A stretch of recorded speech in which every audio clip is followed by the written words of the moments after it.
Amis auditeurs de Radio M, bonjour. Nous avons le plaisir de vous accueillir à nouveau dans le Café des experts économiques. Aujourd'hui, un mardi sur deux, on a réussi à tenir la cadence du mardi sur deux ce mois de novembre. Reda Amrani, bonjour. Merci d'être parmi nous. Slimane Mani, bonjour. Bonjour Yassine. Slimane Mani, président de CARE, de Cercle d'action et de réflexion autour de l'entreprise, et du MEF, le Maghreb Economic Forum, habitué aussi de temps en temps du Café des experts économiques. Merci d'être avec nous, Ali Harbi, et par moi et par vous, comme ça lui arrive souvent. Je pense qu'on le récupérera dans 15 jours dans le prochain CEE. Alors, pour ce numéro, on a choisi de nous linker, de nous lier à l'actualité économique de la semaine. Il y a eu 3 événements, j'ai noté, que nous avons couverts avec Maghreb Émergent, le Batimatech, la conférence sur l'investissement au CIC et le retour du patronat dans un gros forum qui s'est tenu samedi dernier, celui du CAPC, l'ex-forum des chefs d'entreprise, qui s'est tenu à l'Horacie. Et donc, la question que nous allons nous poser, messieurs, c'est est-ce que ce sont les signes d'un frémissement dans la relance économique que ce déploiement d'activités, c'est vrai qu'il y avait le Covid avant et qu'aujourd'hui on a un sentiment qu'il y a un rush, mais est-ce qu'il n'y a que cela? Je pense que c'est normal que la reprise se fasse par des forums, par des foires spécialisées. Batimatech, pour moi, est quelque chose d'excellent. Ça a permis de faire le point entre entrepreneurs et le marché de la construction, bâtiment, et le marché aussi des équipements de travaux publics et même les idées, les innovations en termes d'urbanisme, du savoir construire. Donc c'est une bonne chose qu'on redémarre parce que ça va être le moteur de la relance, le bâtiment. On n'en a pas d'autre. Dans tous les pays, c'est la même chose, y compris la plus grande puissance mondiale. Biden est en train de travailler sur la grosse infrastructure, la remise en état de l'infrastructure américaine. Nous, à notre niveau, à notre échelle, je pense qu'il y a quelque chose d'excellent, que les entrepreneurs, les partenaires du bâtiment et des travaux publics se retrouvent, discutent entre eux, évaluent la situation actuelle et qu'est-ce qu'ils peuvent faire. Et là, je salue, moi j'aime les premiers de la classe, je vous assure. Et là, il y a une entreprise dont j'ai vu les réalisations et avec qui j'ai discuté autour d'une table comme ça sur une chaîne nationale, de l'entreprise Hasnaoui de Blabbas.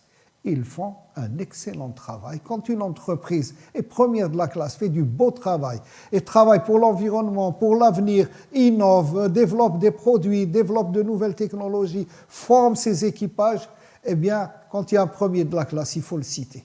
Oui, ce n'était pas le premier de la classe, il y a beaucoup de gens qui ne le savent pas. On a failli se croiser au CIC parce que j'ai été jeter un œil sur ce qui se passait donc, il y a, pas ce week-end mais le précédent, au début de semaine plutôt. Donc conférence organisée par un cabinet privé. On espère d'ailleurs recevoir l'organisateur de cet événement chez nous à Radio M pour en parler. C'était comment le climat de cet événement qui a réuni quand même beaucoup de gens et beaucoup de ministres ont défilé autour de la question de l'investissement et évidemment, dès qu'on parle d'investissement, du climat des affaires. Je vais t'embêter, Arsène. Je ne vais pas répondre à cette question parce qu'elle ne m'intéresse pas. Ce qui m'intéresse, c'est justement le frémissement dont tu as parlé. C'est beaucoup plus intéressant. Cet événement fait partie du frémissement. Le frémissement, c'est en fait l'expression aussi quand même de la résilience d'une population, comme partout dans le monde, qui commence à en avoir marre de la crise du Covid, qui met sous pression le citoyen, qui met sous pression les entreprises. Et en fait, ce frémissement-là allait intervenir. Il intervient maintenant parce qu'il y a quand même des assouplissements en matière de règles pour le Covid. Donc on commence à voir des événements s'organiser, etc. Et les gens, il y a une véritable explosion, une envie de vivre, tout simplement. Cette envie de vivre-là, évidemment, ruisselle, pour employer le mot à la mode, ruisselle en entreprise, et l'entreprise aussi a envie de continuer à exister, elle veut montrer qu'elle existe, malgré le fait que l'entreprise sort véritablement dépouillée de 2 années de Covid, l'entreprise en général, mis à part quelques secteurs qui ont été clairement identifiés. L'entreprise algérienne, comme partout dans le monde, a beaucoup souffert. Elle a beaucoup souffert d'autant plus que l'accompagnement n'était pas au rendez-vous de la part des pouvoirs publics, particulièrement pour l'entreprise privée, alors que l'entreprise publique a été l'enfant gâté du Covid en Algérie. Donc je pense que On va retenir ça en titre, l'entreprise publique enfant gâté du Covid en Algérie. Ça sert à rien. Moi, je pense que c'est absolument inutile. Pourquoi? Parce que, de toutes les façons, on ne va pas infléchir la démarche du gouvernement. Le gouvernement lance des messages, il parle de la relance économique, il dit on est en train de tout faire pour redynamiser l'économie, mais il y a quand même quelques contradictions, ça veut dire qu'il y a probablement quelques tensions au sein même du gouvernement. Donc il y a les pour entreprises publiques et il y a les pour entreprises privées. Pour un rôle déterminant ou majeur de l'entreprise privée, d'ailleurs tu as parlé du patronat, on en parlera un peu plus tard. Donc moi je pense que ce frémissement-là, il est bénéfique. Ce frémissement-là, il dénote véritablement d'une résilience de la société algérienne en général. Mais évidemment, quid de la suite? Parce que l'entreprise, si on ne répond pas aux problèmes auxquels elle a fait face, elle va continuer à les traîner pendant des années. Sa compétitivité, son efficacité vont s'en trouver touchées.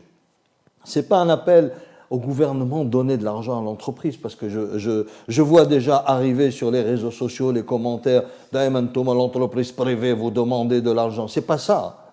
C'est qu'il y a une réalité auquel le citoyen algérien doit faire face et il doit comprendre que l'entreprise privée algérienne a beaucoup souffert et que l'entreprise privée algérienne a été délaissée et que les chefs d'entreprise privés algériens ont fait face au mieux de leur capacité pour assurer les emplois et pour continuer à exister. Alors, on va inverser peut-être le déroulé de ce décryptage de la semaine économique ou de la quinzaine économique. On va parler du secteur pour revenir au climat général, puisque Sléma a choisi de ne pas répondre directement sur cette question. Mais le Batimatech, il se trouve que je connais bien l'entreprise Hasnaoui. L'entreprise Hasnaoui, c'est un premier de la classe et on a la grande fierté de l'avoir dans le tour de table des actionnaires d'Interface Média. Je le dis spécialement. Je le dis spécialement maintenant parce qu'on nous a, on continue à nous chercher tout le temps des poux dans la tête avec plein de choses. Et nous avons quelques-unes des plus belles entreprises dans le tour de table d'Interface Média et j'en suis extrêmement fier. Bien sûr que c'est un premier de la classe. C'est connu depuis très longtemps ce que fait ce groupe avec ses 21 filiales. Mais quand on va au Batimatech, j'ai été jeter un œil. Le climat, c'est quand même, on s'attendait à des plans de charge beaucoup plus importants ces dernières années. La projection pour 2022 avec la loi de finances, elle est très timide, on n'a pas un vrai coup de boost des dépenses publiques en direction notamment des équipements, des grands équipements publics. Et puis se pose la question des paiements, se pose la question des retards de paiement ça a enflé, ça a continué d'enfler. On a toujours des impayés. On a maintenant des impayés entre entreprises. On a le secteur du bâtiment et d'équipement international qui ne paye pas les fournisseurs algériens. Le groupe Hasnaoui en est une des victimes, mais d'autres fournisseurs de matériaux de construction, j'imagine JICA ou Lafarge, pourraient en être victimes, j'en sais rien par rapport à cela, mais je sais qu'il y a ce type de problème. Donc le bâtiment, en réalité, quand on discute avec des acteurs au Batimatech, n'a pas réellement redémarré. Pour redémarrer, il faut une impulsion, il faut un dialogue et aussi une vision. Est-ce que nous avons une stratégie de développement par secteur, par branche ou par activité? Nous n'avons pas. On commence par le logement. Oui, il y a même un problème le logement, mais je parle de tout. Hein. Que ce soit, si tu veux, comme on parle, discuter tout à l'heure, l'aménagement du littoral ou l'économie de loisirs.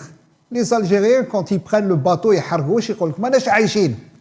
faut le savoir. L'économie de loisirs est abandonnée en Algérie. Elle n'est pas développée. Elle représente moins d'1% du PIB alors qu'elle devrait représenter 11 à 12%.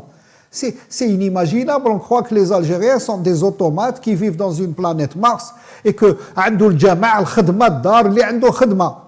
le reste, on ne vit pas. Les jeunes, ce n'est pas un problème de salaire. Même avec son salaire, il ne peut pas vivre. Donc, il n'y a pas de projection, si tu veux, en termes de développement général, de développement de l'agriculture. On parle de l'agriculture. Quel développement on donne à l'agriculture? Sur le BTP. Mais je reste sur le... Alors, il y a une nouvelle clause. Ça aussi, c'est les acteurs du bâtiment qui le disent. Les promoteurs... Venir sur le BTP oui, rapidement. Très vite. En un mot, il y a une nouvelle clause qui, quand il y a un programme de logement public qui est lancé donc en direction des réalisateurs, nationaux ou étrangers, c'est la non-révision du marché public. C'est la non-révision du contrat. C'est-à-dire que quand on s'est engagé sur un prix, on ne peut plus le résilier. Mais pas pour les entreprises algériennes, pas pour les entreprises étrangères. Il y a les avenants, ça pilule. Non, il paraît qu'effectivement, maintenant, c'est interdit pour tout le monde. Je n'en sais rien, mais pour l'instant, est-ce que c'est faisable? C'est soutenable. La tradition était, même certaines entreprises étrangères, elles mettaient de très bas prix, elles étaient sûres d'avoir un premier, un deuxième avenant. Et ça ne date pas d'aujourd'hui, ça date des années 80. Hein. Et encore aujourd'hui, c'est la règle. On dit que ça s'est arrêté. Non, le problème n'est pas là. Le problème, est-ce que le gouvernement et les entrepreneurs discutent entre eux? Est-ce que nous avons un appareil de réalisation? On a une industrie de fourniture de matériaux de construction. On a une industrie qui fournit les équipements de travaux publics. Est-ce qu'ils se mettent autour de la table, ils disent, voilà les enjeux, voilà les marchés, voilà les emplois qu'on peut créer, voilà la richesse qu'on peut mener, est-ce qu'on peut aller ensemble? Il n'y a pas cela. Chacun est dans sa tour d'ivoire. Et chacun essaie de voir l'autre en chien de faïence. Donc on ne peut pas avancer. Il faut revenir au dialogue entre les décideurs politiques, les policy makers, et le secteur de réalisation. Un des premiers enjeux, c'est justement les cahiers des charges avec ce système. Il faut y aller quand on discute comme ça. Le moins de 10 ans, c'est souvent celui qui ne va jamais terminer le contrat. Jamais. Le moins de 10 ans, c'est le plus mauvais. Il faut avoir... On a fait partie... Non, mais ça s'est aggravé. On aura de plus en plus de chantiers. Je voudrais intervenir juste sur un point. Pour que le secteur du BTP redémarre, il faut que la commande publique, évidemment, redémarre, et il faut aussi que la commande privée redémarre, qu'il y ait des immeubles à construire par des promoteurs privés. Pour que la commande publique redémarre, il faut que l'État, dans ses arbitrages en situation de déficit budgétaire, ne sacrifie pas justement les projets. Et c'est ce qu'il est en train de faire. Au détriment de quoi? Au détriment du train de vie de l'État, c'est-à-dire les salaires des fonctionnaires, etc.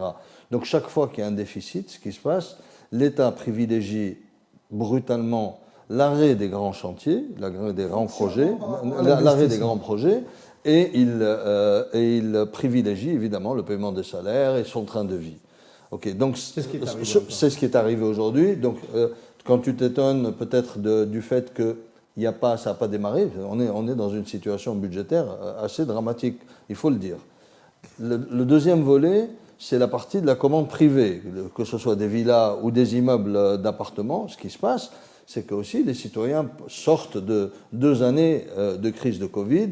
Le pouvoir d'achat est laminé par l'inflation, par ce qui s'est passé, par le fait que les gens ont beaucoup souffert. Et donc, il y a certainement des commandes, mais elles ne sont pas à la hauteur de l'environnement ou de la taille de la population. Comment on va résoudre ce problème-là ? Sincèrement, aujourd'hui, il faut d'abord commencer à se poser la question sur la situation des finances publiques. Comment on va pouvoir refaire démarrer la machine économique? Pourquoi? Parce qu'en situation de déficit, aujourd'hui, l'État algérien est en train d'évincer complètement au niveau bancaire les investissements privés. Parce qu'il va récupérer l'argent au niveau des banques et il va laisser très peu d'argent pour les investissements privés. On est dans un cercle infernal dont il faut sortir. Comment on va s'en sortir? Il y a diverses façons. Donc, ils sont en train d'essayer de réduire les importations en hypothéquant finalement l'avenir de l'Algérie. Le taux de change, il va falloir y travailler sérieusement. Les stratégies de diversification de l'économie, est-ce qu'on peut le faire? Les stratégies de diversification, c'est du long terme, c'est du 7, 10 ans, 15 ans, 20 ans. Donc les résultats ne vont pas se faire sentir. Donc, et l'endettement extérieur est à bout. Donc les 4 leviers possibles pour refaire fonctionner la machine normalement, les 4 leviers sont grippés pour diverses raisons.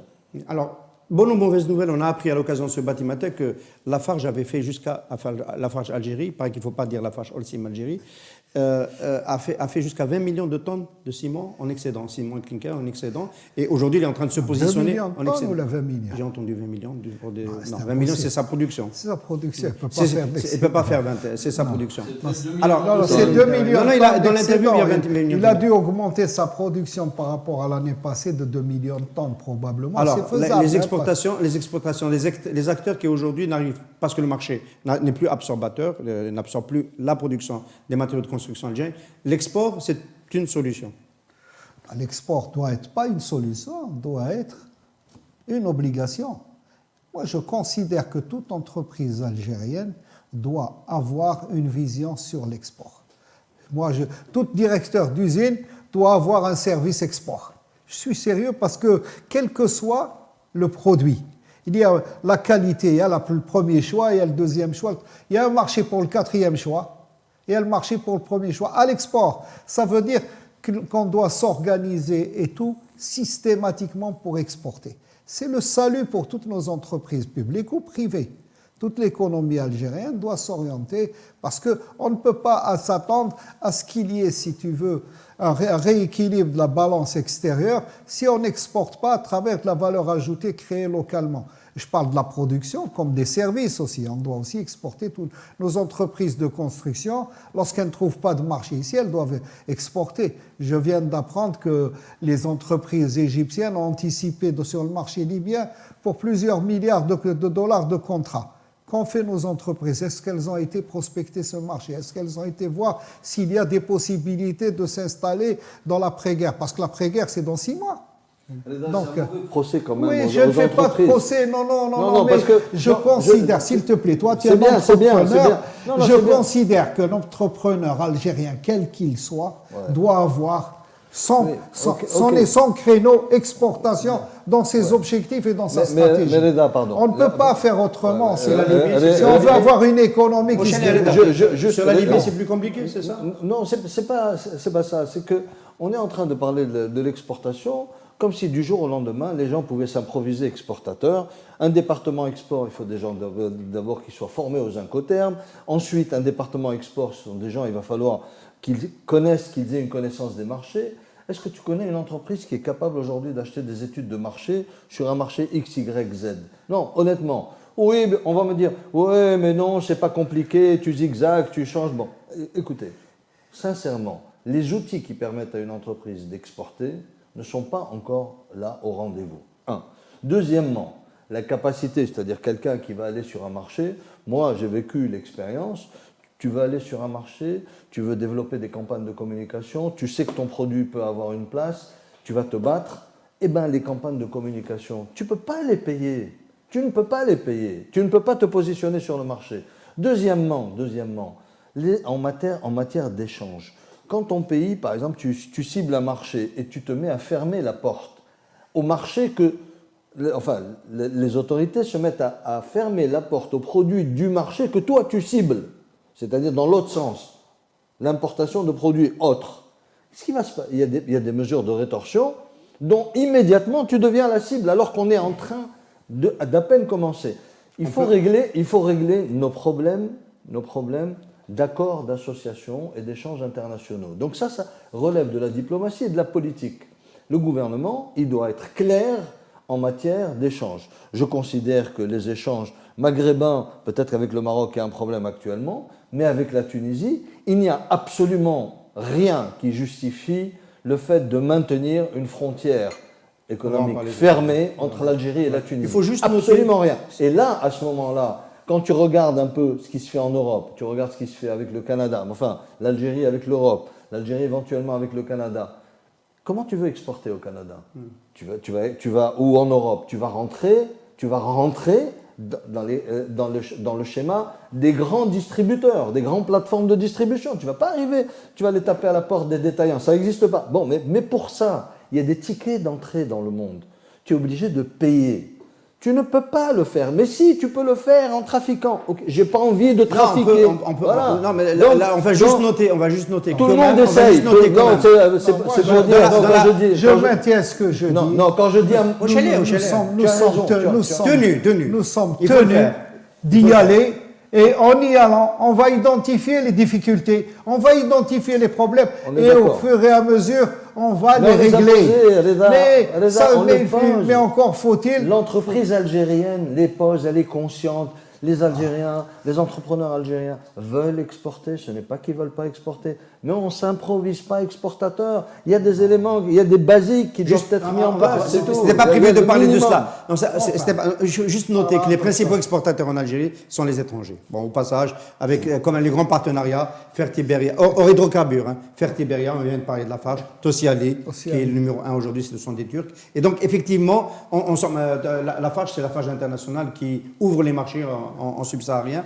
Effectivement, mais tu as raison, Reda, de dire que ça doit être sur la feuille de route. Un groupe comme Cevital devrait exporter plus, et les autres groupes Cevital exporte. Cevital exporte le verre, exporte le sucre, exporte l'huile, et il va exporter les produits blancs, les produits bruns. Non, Cevital exporte et il a une stratégie d'exportation. Les autres ne l'ont pas actuellement, ne visent pas. Condor a une stratégie d'exportation. On va parler de Condor tout à l'heure avec la nouveauté. Alors, je referme la parenthèse Batimatech parce que bon, on a commencé par le sectoriel. Bon, j'ai entendu les représentants des chambres de commerce étrangers dans ce forum sur l'investissement au CIC la semaine dernière se plaindre de manière très diplomatique du carcan bureaucratique. Bon, rien de nouveau sur le soleil. Les Allemands, peut-être un peu plus que les autres. Les Turcs ont été lisses, par contre, plutôt.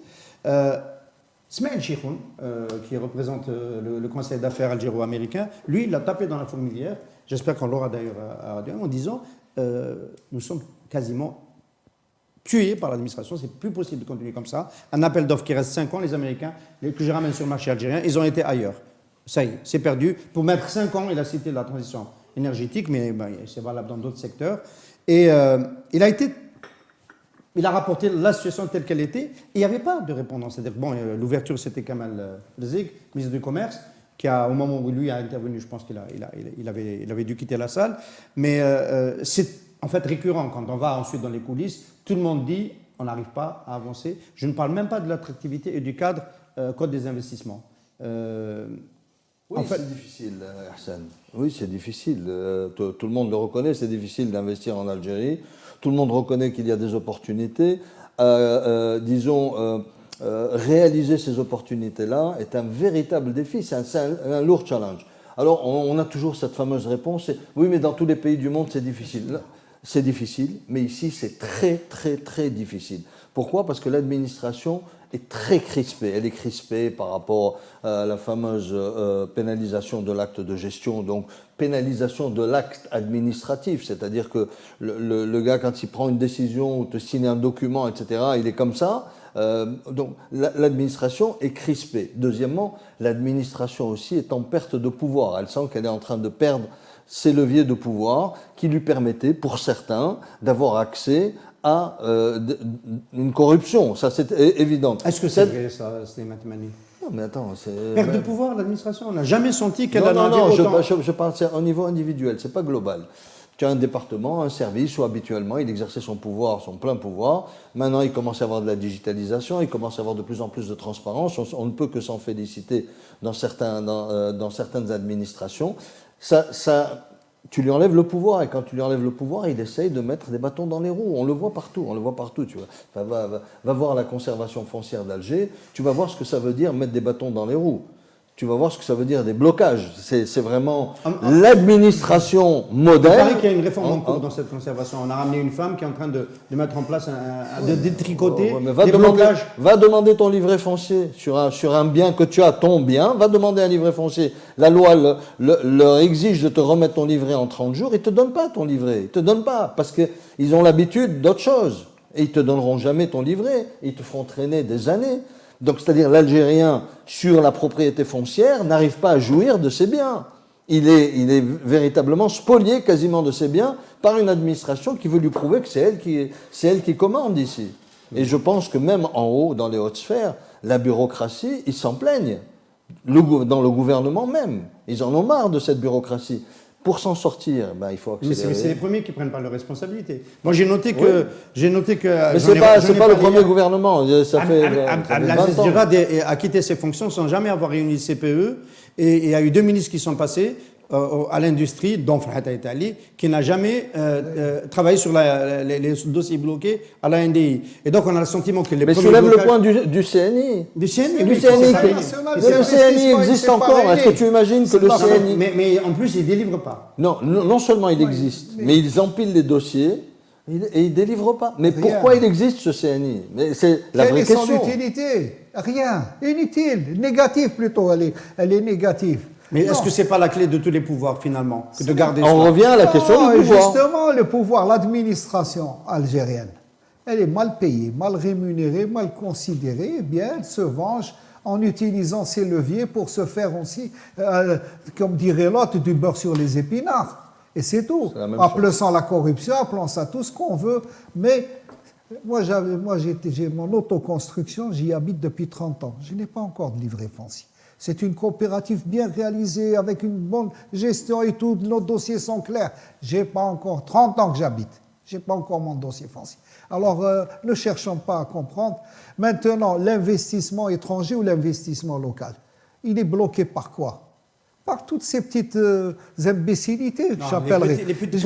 pour les grands investissements, ce n'est pas les petits. Même les grands investissements. c'est- Imagine-toi, tous les pays qui réussissent à attirer les investissements étrangers et qui réussissent aussi à développer leurs propres investisseurs locaux, publics ou privés, ce sont ceux qui ont développé un réseau de plateformes industrielles où tout est disponible et géré selon la commercialité et non pas selon la bureaucratie. Ce n'est pas les calpirefs ou quoi. Et ce sont des plateformes industrielles et non pas des terrains vagues où vous pouvez même venir en tant qu'étranger sur Internet, choisir votre plateforme industrielle dans n'importe quel pays, de ceux qui sont bien organisés, et vous pouvez louer, même un local, déjà vous ramenez vos machines, vos produits, vous commencez à produire au bout de 3-4 mois et faire du chiffre d'affaires. Parmi les barrières à l'entrée, il y avait, je cite un peu ce qui s'est passé dans cette conférence, le fait que quand on cède une concession, elle est cédée au partenaire algérien. Une concession à un partenariat algérien-étranger,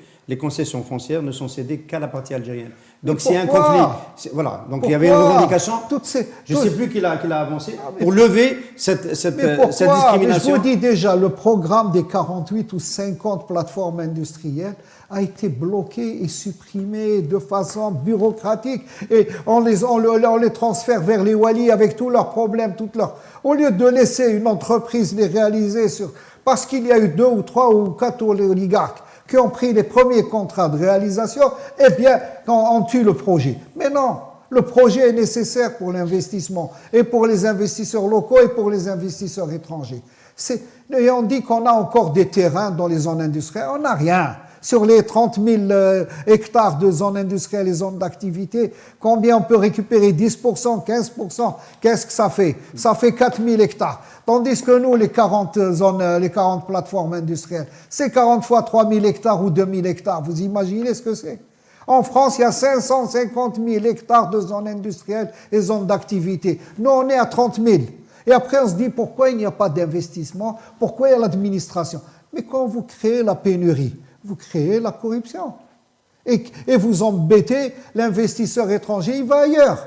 Au lieu de pouvoir réaliser son projet en 6 mois, s'il veut louer une plateforme, un bâtiment, et commencer, il n'a pas besoin d'acheter des murs ou des locaux. Donc, ou s'il veut développer une industrie sur une plateforme qui existe, qui est équipée, où il lui faut 20 mois pour commencer à produire et faire du chiffre, il vient. Mais si vous n'avez pas cet outil, et vous allez après vous plaindre de l'administration, de la bureaucratie, de l'absence. Juste là, tu as vu le document, c'est vrai, peut-être ça concerne les importateurs, qui s'appelle Charte de l'éthique. Je ne sais pas si vous l'avez vu. Pour chaque importation, quelqu'un doit présenter une charte de l'éthique. Et vous avez vu la liste des documents qui sont demandés?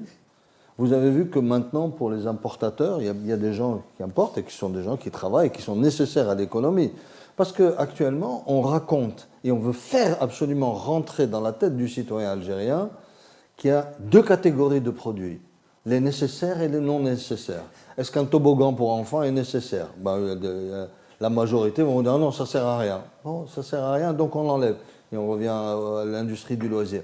Donc, cette notion de produit nécessaire, produit pas nécessaire, elle compromet complètement le fonctionnement de l'économie algérienne.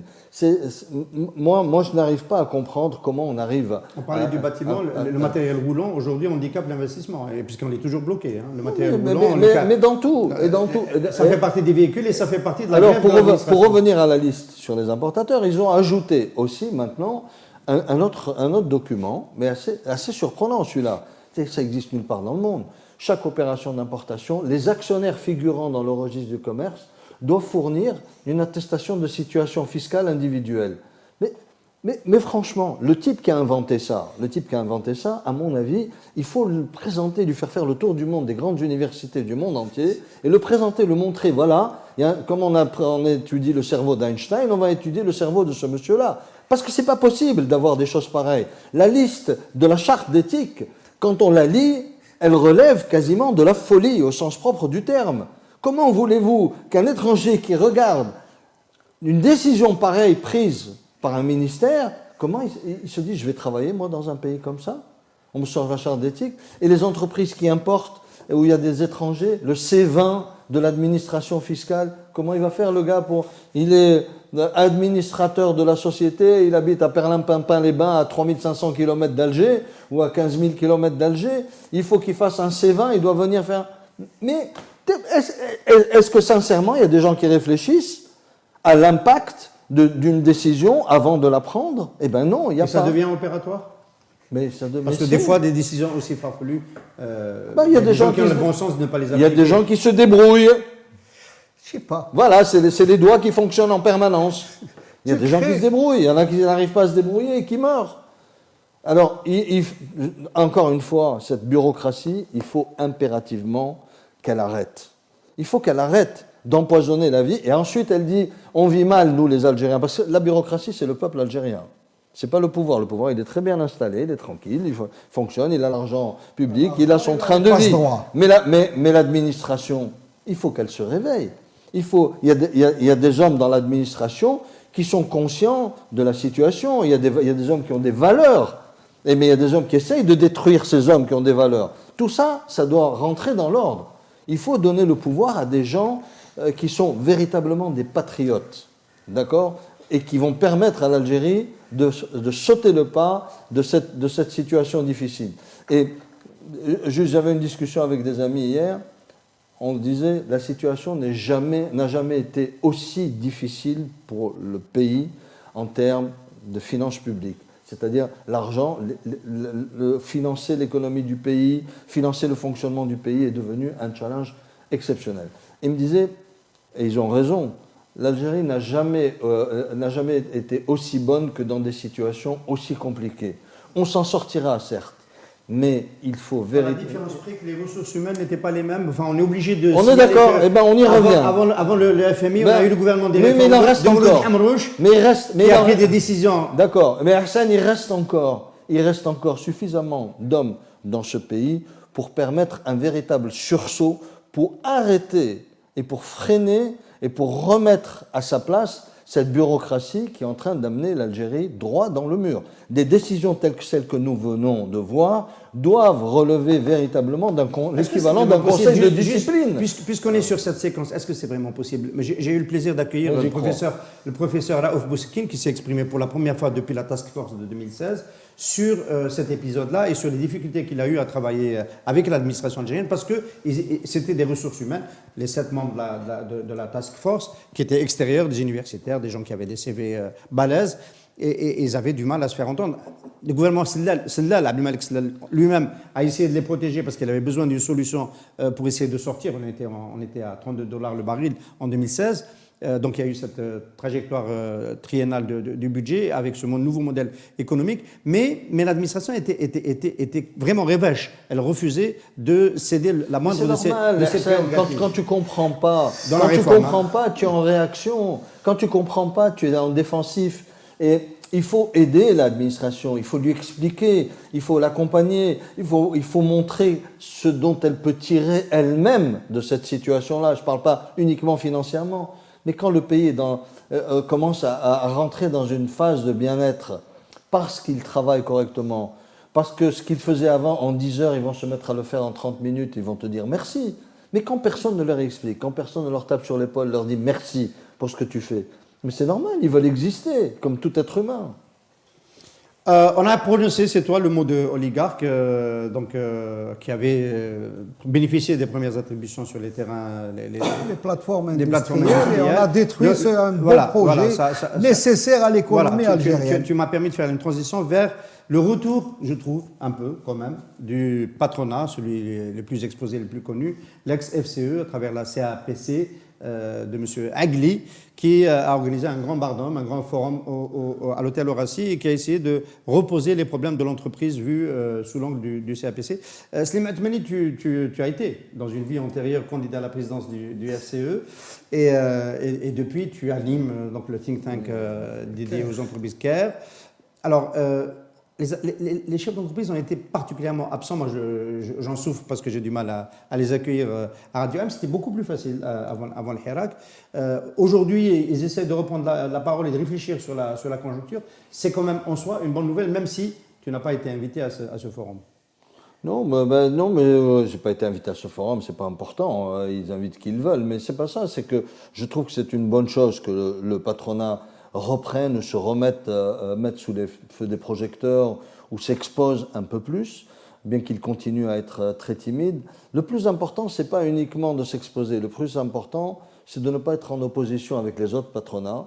Le plus important, c'est qu'il y ait de la concertation entre les patronats et qu'il y ait une démarche qui soit solidaire entre eux, ce qui n'est pas le cas actuellement. Il continue à y avoir des batailles d'ego, mais qui ne sont pas publiques, qui ne se matérialisent pas par des mots, des phrases ou des interventions publiques, et se matérialisent par l'ignorance. Je t'ignore, tu m'ignores, il s'ignore, conjuguer le verbe ignorer à toutes les personnes. Donc c'est dommage parce que le patronat pourrait constituer une véritable force de proposition, puisqu'ils emploient toujours cette phrase-là, mais ils ne peuvent pas être une force de proposition tant qu'ils seront divisés, tant que chacun défendra ses propres intérêts.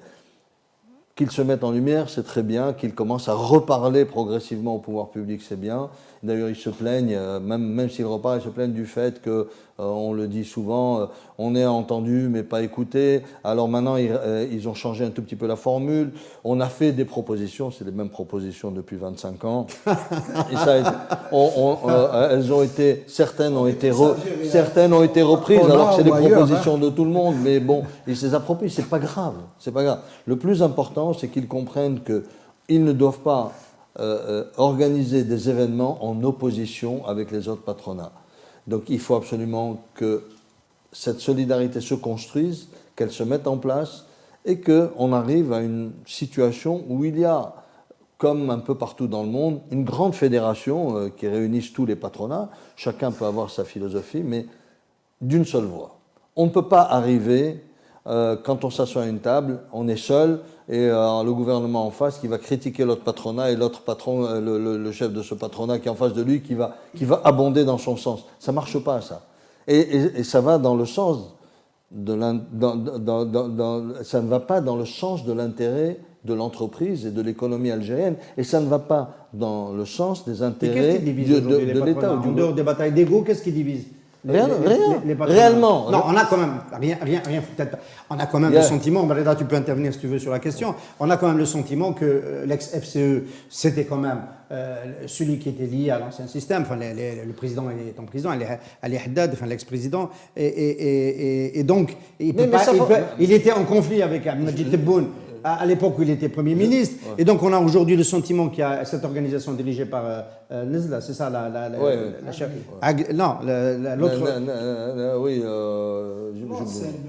qui est concurrente, et on est dans le chemin. On parle du lobbying politique. On parle du patron proche du pouvoir politique. C'est comme ça que ça fonctionne. Arsène, pardon, je vais être court, comme ça je vais laisser la parole à Léna sur ce sujet. C'est un jeu depuis longtemps du pouvoir. Diviser le patronat.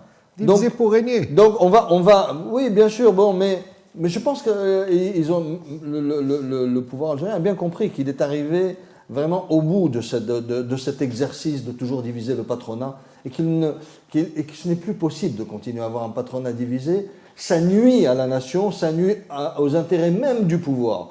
Donc continuer à avoir celui-là, il est plus proche de moi, donc je vais l'avantager. C'est ce qui se passe. Moi, je pense qu'on est à la limite. C'est ce qui se passe. Moi, je ne l'ai pas vu, sincèrement, je ne l'ai pas perçu. Ils le disent, ils l'expriment comme ça en disant moi je suis plus proche que toi, etc. Bon, mais sincèrement, peut-être que je ne suis pas un bon observateur de la situation, mais ce que je veux dire, c'est que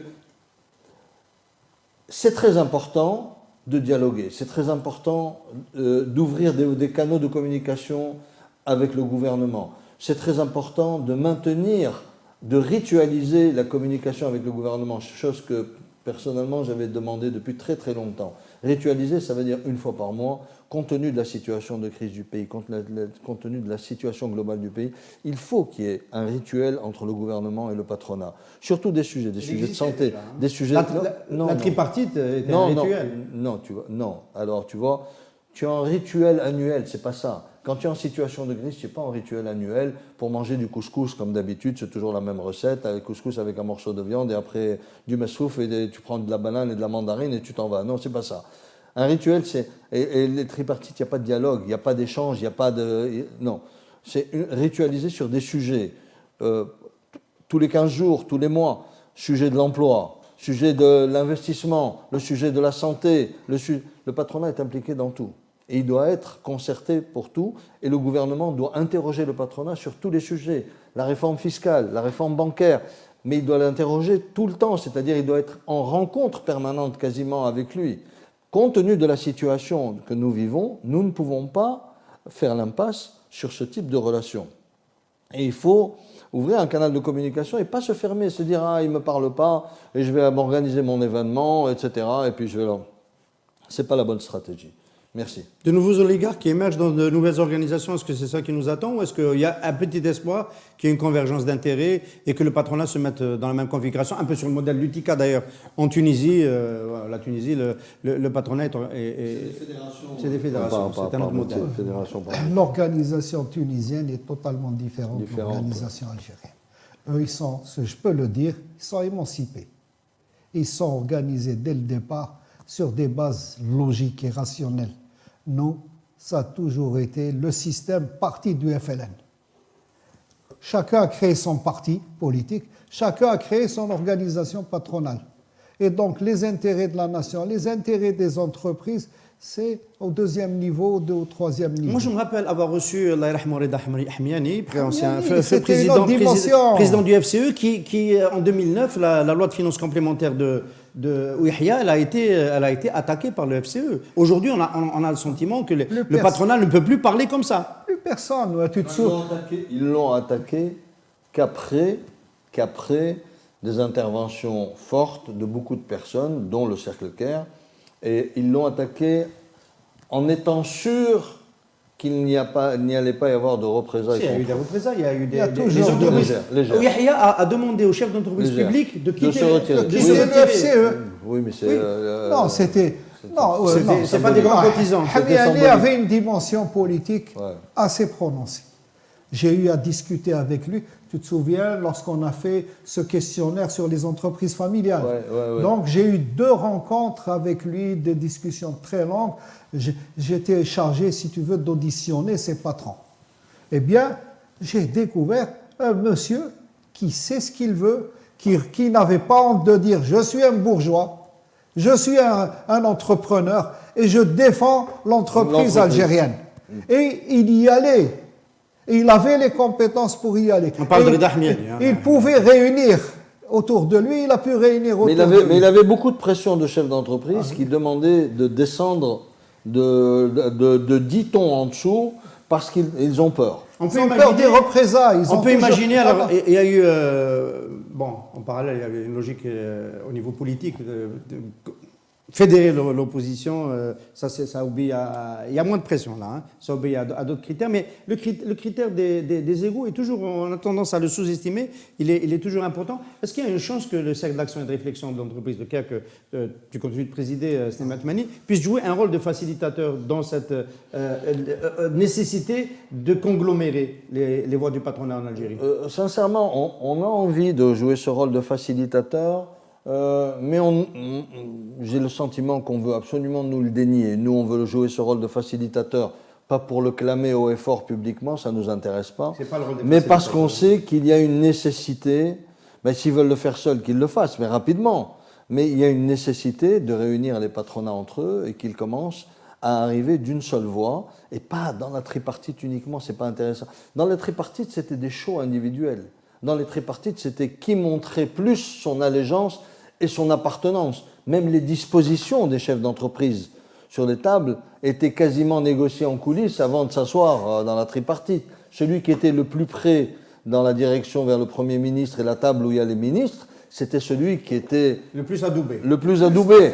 Et celui qui était le plus loin, c'était celui qui était quasiment sur la voie de sortie, dont on pouvait se passer de ses commentaires. Donc tout ce jeu-là, je pense qu'on est loin il faut finir tout ça. ça. Peut-être qu'on est dans une autre phase, peut-être que nous, loin du pouvoir et on ne connaît pas ce qui se passe en coulisses, peut-être qu'il y a une réelle volonté de changement. Personnellement, moi j'ai beaucoup d'espoir pour l'Algérie. Enfin, tu nous avais laissé entendre à ton dernier passage que Ayman Ben Abdelrahman était peut-être porteur de cette volonté de changement, parce que tu as eu l'occasion de travailler avec lui. Oui, mais on le sent. Et on sent au niveau de Caire, on sent qu'il y a une volonté de faire changer, de faire avancer les choses, de rendre la destination Algérie attractive. Malheureusement, il n'y a pas suffisamment de rencontres, pas suffisamment d'échanges pour tracer ce dont parlait Reda tout à l'heure. C'est l'équivalent d'une vision, l'équivalent d'une stratégie, l'équivalent d'une démarche, d'un processus, avec des objectifs clairs, à la limite presque quantifiables et mesurables. Donc c'est ça qui est très très important. Nous n'avons pas ça. Quand il y a une volonté, ils veulent tout de suite faire seuls. Parce qu'ils sont dans une logique de les lauriers c'est pour moi. Alors que ça serait beaucoup plus simple, les lauriers c'est pour l'Algérie. Et c'est pour le peuple algérien. On n'est pas dans ça. Il faut qu'il y ait un changement de mentalité. Allah yarhamou, Semir Sadir, il avait commis un document qui est certes politique, mais il l'a appelé The Big Reset en anglais. Le grand redémarrage. Ouais, le grand redémarrage, c'est-à-dire on redémarre à zéro. Fondateur de Ibtikar. Voilà, Ibtikar. Et il avait raison, il y a besoin d'un véritable reset de la mentalité de l'administration et même de ceux qui nous gouvernent pour comprendre que nous ne sommes pas contre eux. On est tous dans le même bateau. On n'est pas en train de donner des coups dans la coque du bateau pour faire des trous. On est en train de colmater les brèches, mais on veut colmater ensemble. C'est pas je colmate d'un côté, l'autre il fait un trou de l'autre. Pourquoi ? Parce qu'il a pris une décision complètement incohérente. Je trouve qu'il y a depuis quelque temps des décisions qui font partie, ce qu'on appelle de la panoplie des décisions quand on est dans une situation budgétaire telle que dans laquelle se trouve l'Algérie, mais qui hypothèquent dangereusement l'avenir, mais on ne le dit pas. Et il faut le mettre sur la table. Reda Amrani, on ne va pas te demander de donner la liste des gens qui font des trous dans la coque de l'autre côté. On laissera pour une autre. Le patronat s'est exprimé. Voilà, d'accord. Alors, il y a eu la conclusion de la COP26 ce week-end. Nous, on a suivi ça de près. On a eu le plaisir de débriefer avec un spécialiste membre du GER, Ismaël Khinnas, qu'on remercie de nous avoir éclairé de ses avis. On en savait déjà il y a un mois quasiment, lors d'un entretien avec Nordin Aytlaoussine, que je remercie aussi d'avoir éclairé les auditeurs de Radio AM de ces lumières, qu'il y allait avoir un enjeu sur la facture de la transition pour les pays producteurs et exportateurs d'hydrocarbures, et que ce n'était pas sûr que le budget prévu déjà depuis Paris, et même avant Paris de 2015, de 100 milliards de dollars d'accompagnement pour les pays qui doivent faire une transition qui va leur être plus coûteuse que d'autres, parce qu'eux doivent se décarboner plus que les autres, que ce budget n'allait peut-être pas être délivré, que les pays de l'OCDE n'allaient pas être actionnés, n'allaient pas être décaissés, et c'est effectivement ce qui s'est passé à la fin. C'est un des points sur lesquels la conférence n'a pas conclu. Il y a eu des résolutions sur d'autres volets, mais sur l'accompagnement des pays qui doivent faire une transition plus coûteuse, parce qu'ils sont ancrés dans l'économie carbonée, parce qu'ils sont eux-mêmes exportateurs d'hydrocarbures. Sur cela, il y a un échec, et c'est peut-être plus préoccupant pour l'Algérie, qui est exportatrice de pétrole pour pas longtemps, mais surtout de gaz. Ce n'est pas seulement pour l'Algérie, c'est pour le tiers-monde. Cette conférence, on a l'impression, c'est une conférence où le club des pays riches a cherché à trouver des solutions à court et moyen terme pour son développement, pour continuer à avoir la même mise sur la planète, et le tiers-monde reste le tiers-monde. On lui promet 100 milliards, on ne débloque pas plus de 60 milliards, et encore, on ne les débloque pas au bon moment et au bon endroit. Ça veut dire que nous restons dans une relation nord-sud, où le nord, néocolonialiste, il faut dire le mot, et impérialiste, et le sud, qui essaye de se relever, qui se relèvera, quelles que soient les circonstances, même si on tue Kadhafi pour ne pas développer la Banque centrale africaine, même si on crée des problèmes. Kadhafi, c'est parce que c'est un dictateur. Laisse-moi, c'est un dictateur. Mais pour moi, le problème, c'est son peuple qui l'a tué. Ne dérive pas, s'il te plaît. C'est toi qui as évoqué Kadhafi. Non, mais j'ai évoqué la Banque centrale africaine qui remettait en cause le franc CFA. Et c'était une décision de l'Union africaine, et Kadhafi a financé ça. L'essentiel. Kadhafi a envoyé un bateau, il a démantelé son industrie chimique, il a envoyé un tonneau. S'il te plaît, ne change pas. On va pas nous vendre sur ce plateau Kadhafi comme un héros du Sud. Je suis désolé, c'est pas un héros du Sud, c'est vraiment un héros. C'est pas ton héros, mais moi je sais que la Banque centrale africaine a été dégommée. Elle était en train de développer, j'avais mon ami. Mais c'est pas pour ça qu'on a tué Kadhafi. C'est pas pour ça qu'on a. Il y a une révolution contre la dictature. Le vice-gouverneur de la Banque centrale africaine était nommé vice-gouverneur de la Banque centrale de Tunisie, vice-gouverneur de la Banque centrale africaine. Il était en plein projet quand on lui a dit rentre chez toi. C'est mon ami. Donc, je sais de quoi je parle. Donc, cette conférence sur le climat, est une conférence qui n'a voulu résoudre que les problèmes des pays développés. Eux, ils ont fait leur développement, ils ont exploité pendant 2 siècles le charbon, ils ont supprimé, s'il te plaît. Est-ce que ça... Il y a des pays qui ont demandé... Il y a des pays... Pourquoi? Laisse-moi développer.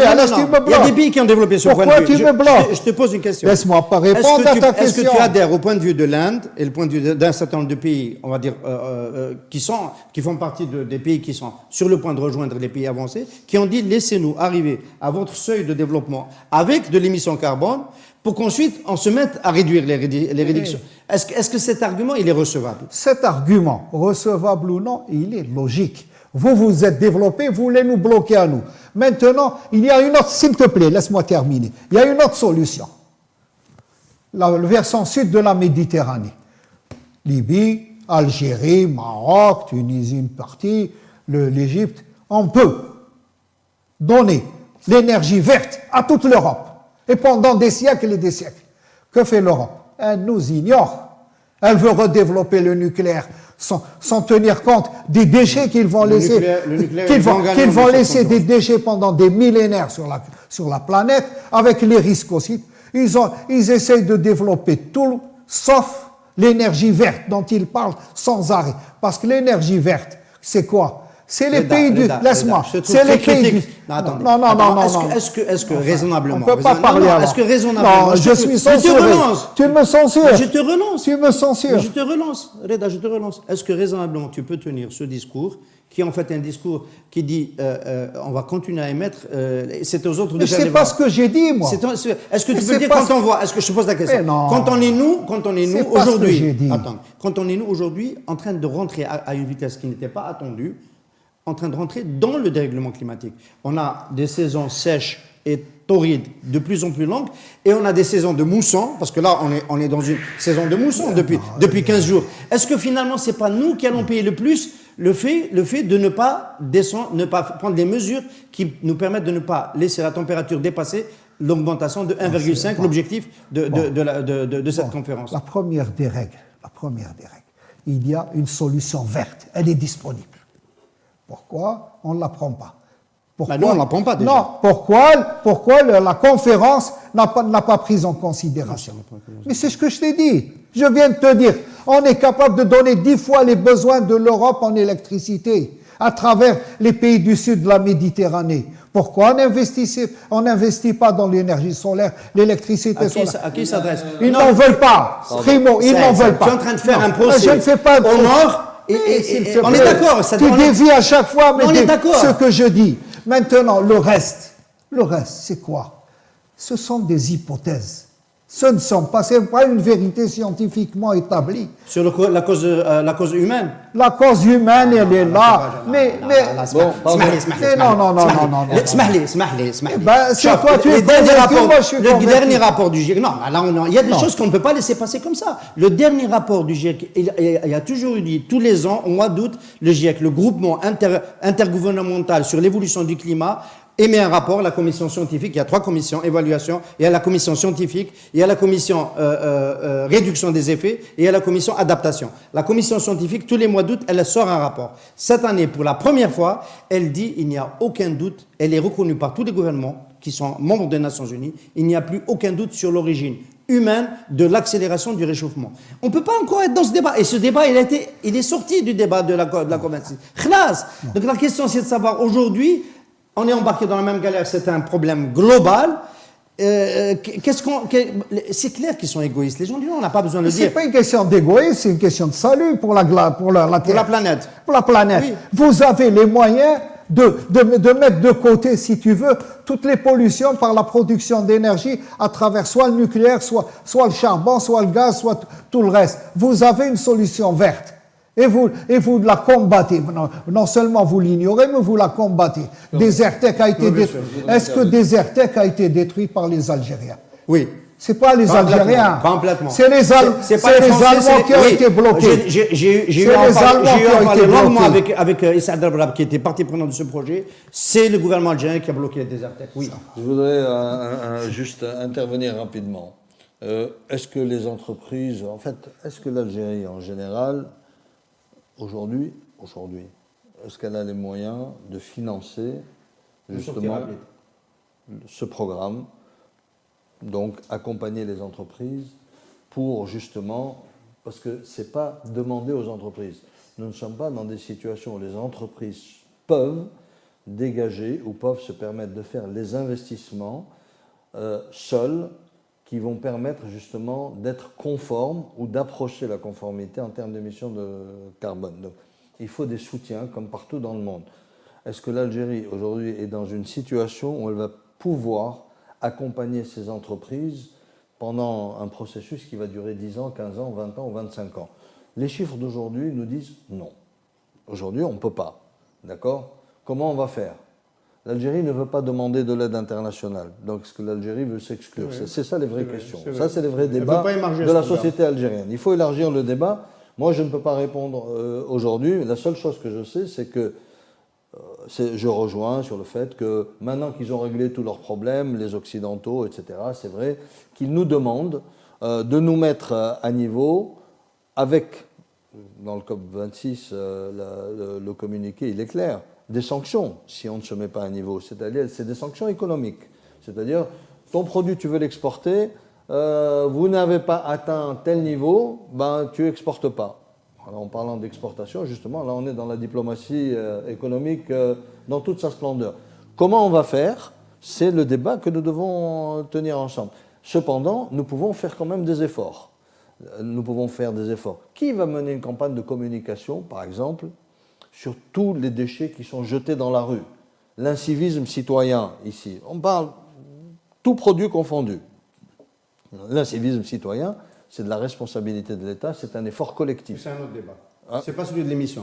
Hein? C'est pas celui des émissions de gaz de GES. Oui. Voilà. Non, mais on commence déjà par le civisme citoyen. Pourquoi? Parce que nous avons besoin du civisme citoyen pour pouvoir justement répondre à tous ces problèmes environnementaux, de déchets à droite à gauche, des émissions de CO2, de tout ce que tu peux imaginer. Quelqu'un qui veut absolument garder sa voiture diesel, c'est un problème. Quelqu'un qui ne pense pas arrêter l'importation, il y a des pays, je ne parle pas de l'Algérie, qui s'en foutent de l'importation des véhicules diesel parce que le véhicule diesel répond à des besoins réels qui existent dans le pays, et ben, on peut noter qu'à l'occasion du Batimatec, au passage, le gouvernement aurait pu donner un signal en même temps que la COP26. En introduisant une norme de construction, isolation thermique, parce qu'il y a de plus en plus d'acteurs du bâtiment qui proposent des solutions d'isolation thermique qui nous permettent d'économiser de la climatisation et du chauffage. L'état dans lequel se trouve la ville d'Alger, la partie coloniale de la ville d'Alger, et la construction de la partie moderne, les deux nécessite des centaines de milliards de réhabilitation pour atteindre ces niveaux-là. Bon, je voudrais juste sur un point. Il y a un jeune qui a... Je finis, Arsène, je finis. Il y a un jeune qui a publié une vidéo qui explique dans le détail le projet Desertec, qui explique pourquoi d'un point de vue rentabilité, d'un point de vue coût, il reviendrait beaucoup plus cher aux Européens d'importer de l'électricité du désert algérien avec tous les problèmes technologiques qui sont posés. Je vais vous la montrer, la vidéo, tu pourras même je l'ai envoyée, mais je pense que tu ne l'as pas visionnée. C'est clair, net et précis. En Europe, c'est à eux de faire leurs efforts pour investir dans l'économie verte.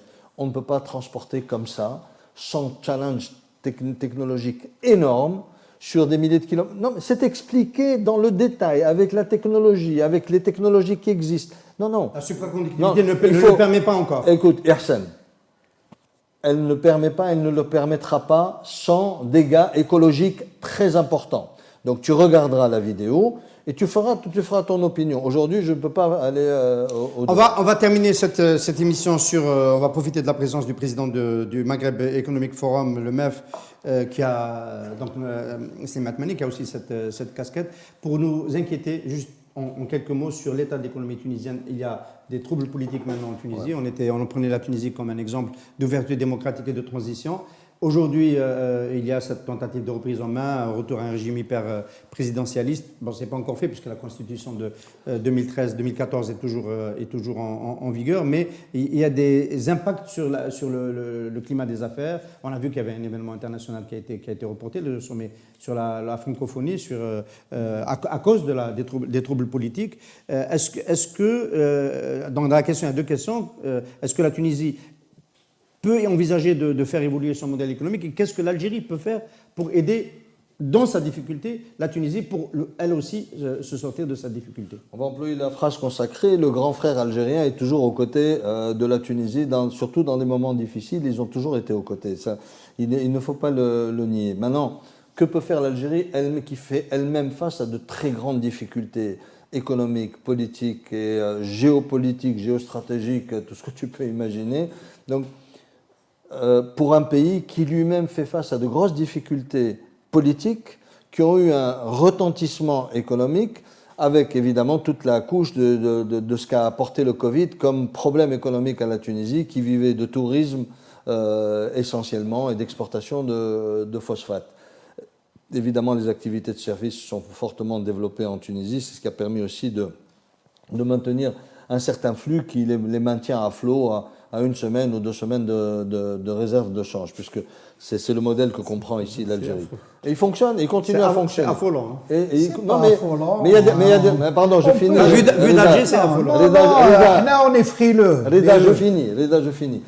Donc, il y a des pays qui fonctionnent avec zéro réserve de change. Zéro réserve de change. Mais ici, on a mis ça, c'est un dogme, on n'en bouge pas.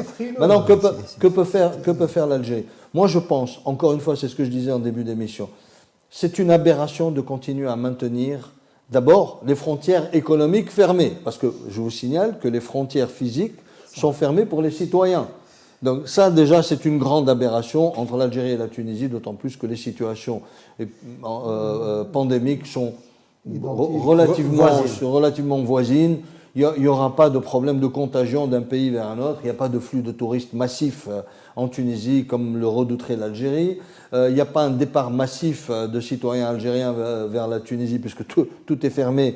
Et d'ailleurs, je suis surpris que l'Algérie développe des vols vers la Turquie, vers le Canada, vers le monde entier et maintienne ce niveau ridicule de liaison avec le pays qu'est la Tunisie, alors que la Tunisie a grandement besoin de continuer à travailler avec son grand frère algérien. Je continue à dire grand frère algérien parce que c'est perçu comme ça et pas autrement. Il y a des va-et-vient de la part du ministre des Affaires étrangères pour essayer de régler ou d'accompagner le processus politique en Tunisie. Mais au-delà du processus politique, il faut apporter une réponse économique. La réponse économique, elle est simple. Libérer les échanges entre les deux pays totalement. Et si le patronat algérien fait comme il l'a fait pendant des années, il a contribué à bloquer les échanges entre la Tunisie et l'Algérie, et le patronat tunisien, à un moment donné, en avait fait de même. Ils s'en mordent les doigts aujourd'hui, mais ça remonte à tellement loin qu'il faut arrêter de garder en mémoire des choses pareilles. Mais le patronat algérien, malheureusement, continue à être très frileux à l'ouverture de la frontière pensant que la Tunisie, c'est la Corée du Sud ou bien c'est le Japon et qui va envahir l'Algérie. C'est ridicule. On le disait aussi pour le Maroc. Oui. C'était ridicule. on le disait pour le Maroc. Oui, tu auras le mot de la fin, Reda. Non, je n'ai pas, pas besoin du mot de la fin. Mais pour la Tunisie et l'Algérie, là aussi, c'est des occasions perdues de façon permanente. Il y a des égoïsmes inutiles qu'on trouve de part et d'autre des deux pays, dans les deux pays.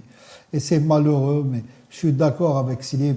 Il faut ouvrir sans complexe. Et en payant, s'il y a des pots cassés, s'il y a des œufs qu'on doit casser pour pouvoir faire l'omelette, il y a toujours des pots cassés. On cassera ces œufs. Mais on lance une dynamique d'échange, une dynamique de travail ensemble. On élargit les marchés des deux pays et on se retrouvera plus solidaires dans la réalité économique, dans la réalité sociale, dans la réalité même des loisirs, parce que les Algériens ont besoin de s'oxygéner en partant en Tunisie, puisqu'on les empêche de s'oxygéner chez eux en Algérie. Donc il faut y aller. Et moi je suis totalement d'accord avec lui, il faut y aller. On payera ça à moyen et long terme. Tout sera bénéfique pour les deux pays et surtout pour les deux populations. On n'a aucune explication, Hersan, on n'a aucune explication. C'est le pourquoi de la fermeture des frontières terrestres entre les deux pays. Non. Aucune explication. Non, vraiment, je ne comprends pas. J'ai 10 vols ou 25 vols avec la France au quotidien. Je ne m'inquiète pas qu'il y ait 380 millions ou 400 millions d'habitants, je ne sais trop combien, en Europe, ma population va et vient, et j'ai même des expats qui vont et qui viennent, et le pauvre pays qui est à côté, dont j'ai besoin de relever, parce que l'avenir des deux pays est consubstantiel, est lié, donc j'ai besoin de lui, non, je l'ignore complètement, et je fais croire que je suis son grand frère. Tu es son grand frère, ouvre-lui la porte, laisse-le travailler, et toi, va travailler chez lui, et eux, il va venir travailler chez toi. Un dernier mot, s'il te plaît. J'étais à l'étranger, j'ai passé quelques jours à l'étranger, j'ai eu l'occasion. J'ai écouté notre communauté à l'étranger et j'ai vu la situation. Air Algérie et le gouvernement sont dans une situation des plus absurdes. Imaginez que vous pouvez acheter un billet à 100 € aller-retour de Paris vers Tunis ou vers Marrakech. Et il faut New York ? Non, et il faut plus de 1200 €. Et il y a profusion de vols vers la Tunisie et vers le Maroc, et il y a 3-4 vols au grand maximum vers l'Algérie. C'est terrible.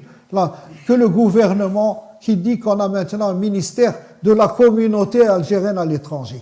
Eh bien, la première des règles, qu'Air Algérie se remette un programme totalement normal, qu'il faut 20 vols, ou 30, ou 50, ou 100 vols vers l'Europe par jour, qu'ils les remettent en place et qu'ils aient une politique tarifaire. Est-ce que c'est lié une politique tarifaire adéquate et pourquoi le gouvernement marocain est bête lorsqu'il fait en sorte que Royal Air Maroc c'est 120, 150 € l'aller-retour. Il finance d'une manière ou d'une autre Royal Air Maroc. Nous aussi on finance actuellement Air Algérie. Au moins on gagne. Si j'ai 2 millions d'Algériens, c'est peut-être qu'on n'a pas envie de voir les Algériens dépenser quelques devises à l'étranger quand ils voyagent. Et Merci messieurs, on a fini.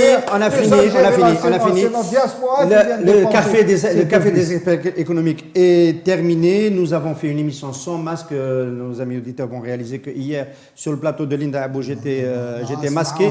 J'explique, j'étais masqué. Nous étions 5 sur le plateau et on était 3 à être masqués. Aujourd'hui, nous sommes doublement... Sans masque et sans femmes. Il n'y a pas assez de femmes dans ton émission. Il n'y a pas assez de femmes dans le café des experts économiques. On va corriger cela.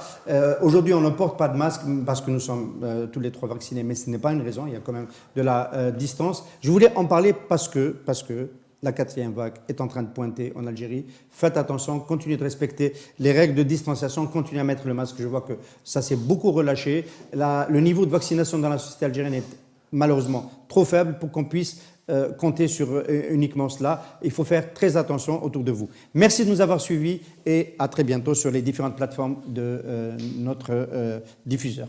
Merci.